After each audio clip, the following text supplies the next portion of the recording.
Lest we forget, the United States of America is the grandest and greatest freedom experiment in human history. The most free, most fair, most tolerant, most equal, and most powerful. We should never, ever apologize for her. If you don't agree with that statement, at best you are utterly ignorant of human history. At worst, you are a willing enemy of freedom and America.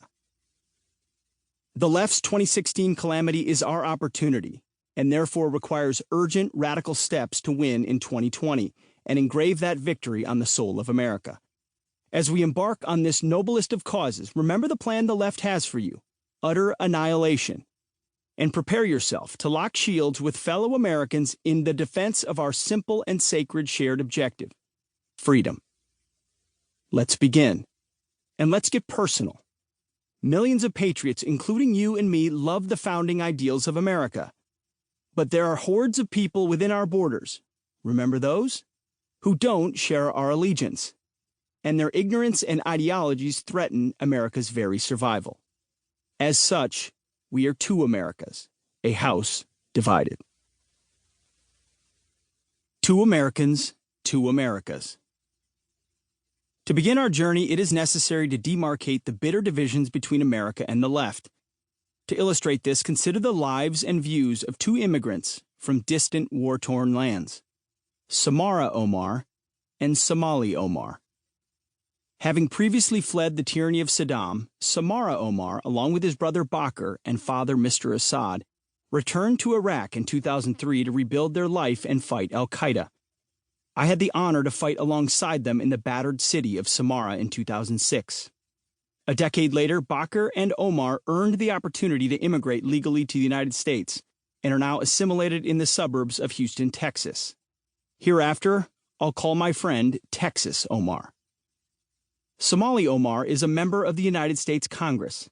Ilhan Omar came to America as a young girl, fleeing the civil war of Somalia.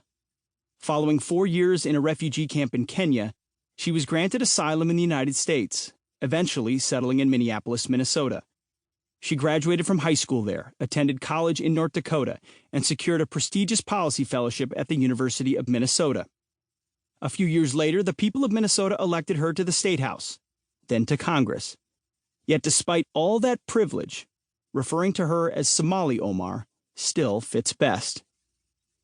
Somali Omar has chosen to return our goodwill with grievances, not gratitude. She views her time in Somalia as blissful, while criticizing the United States as racist, oppressive, and torturous. Unlike Texas Omar, Somali Omar did not choose America. America chose her from the squalor of a refugee camp in Kenya. We opened our doors and welcomed her. The state of Minnesota housed her, educated her, empowered her, enriched her, elevated her, and then elected her. Through the lens of gratitude, America looks much different. Texas Omar's victories on the battlefield, killing al-Qaeda terrorists, who the delusional, hateful Somali Omar asserts are merely the product of Jewish-financed American imperialism, earned his family a life in the land of liberty. Texas welcomed them as sons and daughters of freedom. Theodore Roosevelt once said, "There is not room in the country for any 50-50 American, nor can there be but one loyalty, to the stars and stripes." My friend Texas Omar and his beautiful family embrace 100% Americanism. Somali Omar sees the land of opportunity much differently. But don't take my word for it. Consider their words on multiple subjects. On America, Texas Omar, there is an American way to live, and it's unlike any other place on earth. The flag of the United States means sanctuary to me. Somali Omar, we export American exceptionalism, the great America, the land of liberty and justice, but we don't live those values here. On equality, Texas Omar, honestly, the media and social media paints America as racist. These people haven't lived where there was a real culture of racism. Where we came from, people were labeled and oppressed based on a few characteristics, even our first names, and there was so much division. Go live in Iraq or most other countries for 6 months, and then you will think differently about America.